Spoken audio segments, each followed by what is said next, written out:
শহীদের মার্কা আছে, ওই ছাত্র দলের মার্কা আছে, ওই সেই মার্কা ফজল সাহেবের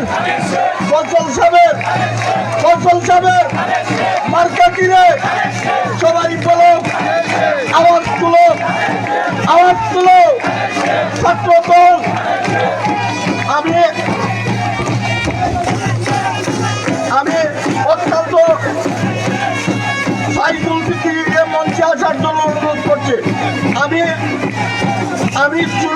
আমি দেওয়ারঘাট ইউনিয়নের চুনারঘাট সরকারি কলেজ দলের সকল যুগ্ম আহ্বায়ককে মঞ্চে আসার জন্য অনুরোধ করছি। চুনারঘাট সরকারি কলেজের সকল যুগ্ম আহ্বায়ককে মঞ্চে আসার জন্য অনুরোধ করছি। আমি আন্তরিকভাবে দুঃখিত, সকলের যুগ্ম আহ্বায়কের নাম বলতে পারি নাই।